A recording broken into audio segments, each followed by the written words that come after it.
자, 이제 여러분들과 힘과 운동에 대해서 한번 생각을 해볼 거예요. 이 힘과 운동을 이해를 하는 게 이번 시간의 학습 목표예요. 자, 그러면 여기 있는 이분은 누구일까요? 여러분들이 잘 알고 있는 분이에요. 맞아요. 저분이 아이작 뉴턴이에요. 물리학자 중에서도 가장 위대한 자연 철학자이면서, 그리고 또 하나 아마 근대 문명의 창시자라고 봐도 과언이 아닐 정도로 우리 문명에 막강한 영향을 준 분이에요. 여러분들도 잘 이렇게 알고 있을 거예요. 자, 그러면 아이작 뉴턴의 업적에 대해서 몇 가지만 이렇게 한번 알아보고 넘어가죠. 여러분들은 이 내용을 알고 있어야 도대체 뉴턴의 운동 법칙이 왜 중요한지, 만유력 법칙이 왜 중요한지, 그리고 또 하나 이게 근대 문명을 어떻게 태동을 시켰는지를 이해할 수가 있어요. 자, 그러면 첫 번째로 여기는 아이작 뉴턴의 가장 위대한 업적 중에 하나는 아마 만유력 법칙을 들을 수가 있을 거예요. 여러분들도 잘 알고 있겠지만 만유력 법칙이라고 하는 자체는 사과하고 관련이 돼 있죠. 그렇죠? 사과와 발사의 문제예요. 그런데 이 문제를 여러분들은 지금부터 과거로 돌려서 생각을 해보죠. 자, 그러면 여기는 뉴턴의, 여기 그쪽에서 잘 보일지 모르겠지만 여기 태어난 연도가 1642년이라고 돼 있어요. 그리고 돌아가신 연도는 1727년이라고 돼 있어요. 자, 그러면 여러분들이 머릿속 사고 실험을 해봐요. 자, 머릿속 실험실로 가요. 실험실에서 타임머신을 타고 과거로 돌아가 봐요. 과거로 100년, 200년, 300년, 400년 쭉 과거로 돌아가서 기원 전으로 돌아가요. 기원 전 200에서 300년대로 이렇게 가봐요. 그때 서양세계 문명을 이루고 있던 그리스 시대는 어떻게 세상을 구별하고 있었냐면, 여러분들은 이렇게 생각을 해야 돼요. 그리스 시대는 지상계와 천상계로 세상을 이분법으로 생각을 하고 있었어요. 이게 무슨 소리냐면, 만약에 여기에 있는 이 공 자체가 사과라고 생각을 해봐요. 그럼 사과는 어떻게 돼요? 놓으면 아래쪽으로 떨어지겠죠. 이것처럼 직선운동을 하는 지상계가 있고, 그리고 또 하나 여기에는 이 공을 달이라고 생각을 해봐요. 달은 어떻게 돼요? 달은 원운동을 하고 있죠. 지구 둘레를 이렇게 돌고 있죠. 이렇게 지구 주위를 돌고 있는 원운동을 하는 천상계가 있다라고 생각을 했어요. 직선운동을 하는 지상계, 원운동을 하는 천상계가 있다라고 이렇게 세상을 구별을 해놨어요. 근데 뉴턴의 만유력 법칙이 왜 그렇게 중요하냐면 바로 이거를 통합한 거예요. 그래서 다시 말해서 과학적으로 보면 인류 역사상 첫 번째 통일론이에요. 그러니까 지상계가 됐던 천상계가 됐던 실제 의미는 뭐냐면 물리학 법칙은 똑같다라고 하는 뜻이에요. 근데 여러분들이 지금 한번 해보면 알아요. 실질적으로 보면은 물체가 사과는 밑으로 떨어지죠. 하지만 달은 여기서 이렇게 돌고 있어요. 지구 주위를 돌고 있어요. 그랬을 때 만약에 같은 위치에다 이렇게 놓는다면 사과가 이만큼 떨어지는 동안 달은 원운동을 할 거예요. 사과가 중력 가속도 때문에 더 멀리 떨어지는 동안 달도 더 멀리 이렇게 원운동을 할 거예요. 실제는 이쪽에서 이렇게 포물선 운동을 하면서 원운동을 하는 거나 이게 직선으로 떨어지는 거랑 똑같죠. 바로 이게 뉴턴이 만들어냈던 만유력 법칙이고, 이 만유력 법칙을 통해서 그전까지 그리스 시대 또 하나 아리스토텔레스를 중심으로 세상을 구별을 했던 지상계와 천상계라고 하는 개념을 없앤 거예요. 어떻게 없앴어요? 맞아요. 물리학 법칙은 지상계가 됐던 천상계가 됐던 똑같이 투명된다라고 하는 거예요. 이때부터 근대 과학이 이렇게 근대 과학이 시작하게 되는 거예요. 자, 그러면 여러분들은 이렇게 만유력 법칙에 대해서 간단히 살펴봤고, 그리고 또 하나 여러분들이 이제 주인공이 나오죠. 그 주인공은 뭐냐면 여기서 말하는 주인공은 우리가 배워야 될 내용의 주인공이에요. 그 주인공은 뉴턴의 세 가지 법칙이에요. 그렇죠?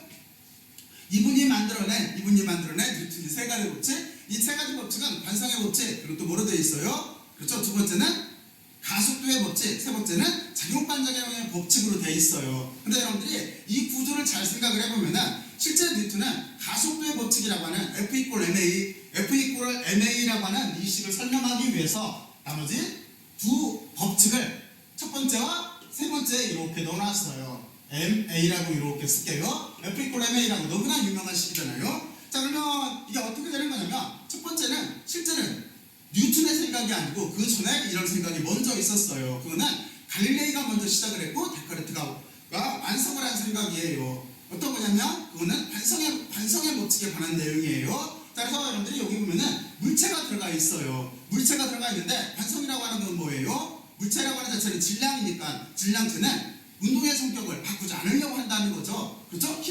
외부에서 힘에 가해지지 않는 이상 운동의 성격을 바꾸지 않으려고 한다라고 하는 게 반성의 법칙이에요. 그리고 세 번째 가속도의 법칙은 뭐예요? 세 번째 작용반작용의 법칙은 어떤 걸 뜻하는 거냐면 여기 보면은 힘이 들어가 있어요. 바로 저 힘을 논하는 거예요. 뭐냐면 작용반작용은 내가 너를 밀면 너도 나를 민다는 거잖아요. 그러니까 무슨 얘기냐면 여기에 있는 힘은 혼자 존재하는 게 아니라 항상 짝힘 형태로 존재를 한다라고 하는 걸 뜻하고 있어요. 그래서 관성의 법칙, 질량을 해석하기 위해서 관성의 법칙과 힘에 대한 의미를 부여를 하기 위해서 작용반작용의 법칙을 이렇게 넣어놓고 그리고 두 번째 법칙, 가속대의 법칙으로 정립한 게 F=ma라고 하는 식이에요. 우리는 앞으로 바로 여기에 있는 F=ma라고 하는 이 법칙을 이용을 해서 물체의 운동을 기술을 할 거예요. 이게 학습 목표예요. 물체의 운동을 기술하는 거. 자, 그리고 세 번째는 여러분들이 뉴턴의 법칙 중에서 뭘 들을 수가 있냐면 세 번째로는 여러분들이 잘 알고 있듯이 미적분학을 들 수가 있을 거예요. 이 미적분학이라고 하는 자체는 지금 우리가 자연과학을 하던 또는 공학을 하던 여기에 정말로 막강한 툴로 쓰이고 있어요. 그렇죠? 거의 우리는 모든 계산 자체를 미적분학을 통해서 하고 있어요. 왜 그러냐면 그거는 아주 간단해요. 거기에는 시간 변화율, 어떤 거에 대한 변화율을 논하고 있기 때문에 그래요. 그러니까 그 전까지는 시작과 끝만을 논할 수가 있었어요. 이게 무슨 뜻이냐면 어떤 운동을 논할 때 이 전까지는 뉴턴의 시대 전까지는 시작할 때와 끝만을 논할 수가 있었어요. 하지만 제가 조금 아까 설명을 했듯이 뉴턴이 만들어낸 미적분학이라고 하는 자체는 물체의 운동의 중간 상태를 논할 수가 있는 거예요. 다시 말해서 변화율을 논할 수가 있는 거예요. 변화하는 중간을 논할 수가 있고 바로 이걸 바탕으로 해서 우리는 미래를 예측할 수도 있는 거예요. 그러면 뉴턴은 미적분학을 왜 만들었겠어요? 미적분학을 이거는 좀 전에 설명을 했던 만율력 법칙과 그리고 뉴턴이 만들어낸 여기에 있는 뉴턴의 두 번째 법칙, 가속도의 법칙이라고 하는 거를 적용을 해서 물체에 대해서 해석을 할 때 이 해석을 위해서 바로 여기 있는 미적분학이라고 하는 걸 만들어냈던 거예요. 다시 말해서 자연을 해석하기 위해서 거기에 의미를 부여를 하고 분석을 하기 위해서 미적분학이라고 하는 걸 이렇게 만들어내요. 자, 그리고 또 하나 들을 수 있는 건 이번에 업적 중에서 또 하나 들을 수 있는 거는 아마 광학이라고 하는 걸 거예요. 광학이라고 하는 자체는 빛을 연구하는 학문, 광이라고 하는 자체는 빛광자예요. 그래서 빛을 연구하는 학문이에요. 그러면 여러분들 또 많이 들어봤을 거예요. 뉴턴이 했던 위대한 실험 중에 하나가 바로 프리즘을 이용해서 빛을 갈라서 빨주노초 파란불로 빛을 가르기도 하고 이런 백색광을 태양에서부터 오는 빛을 백색광이라고 해요. 이걸 갈라서 빨주노초 파란불로 실제는 돼 있다라고 하는 것도 알고 그리고 또 하나 이걸 다시 합쳐서 다시 백색광을 만들어내는 그런 실험을 처음으로 했던 분이 여기에 있는 뉴턴이에요. 그러니까 뉴턴이 빛에 대한 학문의 창시자예요. 그리고 또 하나 만원경을 개발을 했어요. 만원경을 개발을 했는데 갈릴레이도 만원경을 개발을 했어요. 그리고 뉴턴도 만원경을 개발을 했는데 갈릴레이식 만원경이라고 하는 자체는 여러분들이 이렇게 경통이 있다라고 한다면 빛이 들어오는 쪽과 눈 쪽이 같이 일직선으로 만나면 이런 식 만원경을 갈릴레이식 만원경이라고 해요. 근데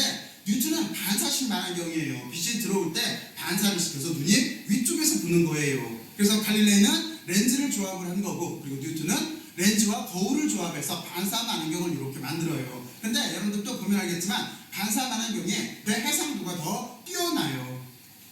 자, 그러면 이제 여러분들이 그와 같이 이렇게 뉴턴의 업적에 대해서 이렇게 살펴봤어요. 근데 이분이 이제 우리의 주제로 넘어가야죠. 이분이 썼던 위대한 책이 있어요. 지금 제가 말했던 이런 내용들이 다 나오는 책. 혹시 그 책의 제목을 알고 있어요? 그 책이 1687년도에 쓴 아마 이 책이 인류 문명에 가장 큰 영향을 줬을 거예요. 제목은 자연철학에 대한 수학적 원리라고 해서 우리가 그걸 줄여서 프린키피아라고 하는 책이에요. 프린키피아라고 하는 책, 바로 이게 현대 과학의 시발점이에요. 시초예요, 시초. 여러분들이 지금 배우고 있는 과학이라고 하는, 특히 물리학이라고 하는 책은 바로 이거를 현대판으로, 이 책을 현대판으로 바꾸는 거예요. 프린키피아라고 하는 책 1687년도에 썼어요. 그리고 아까 또 하나 광학이라고 하는 학문의 창시자라고 했잖아요. 그 광학이라고 하는 책은 1704년도에 이렇게 발표를 했어요.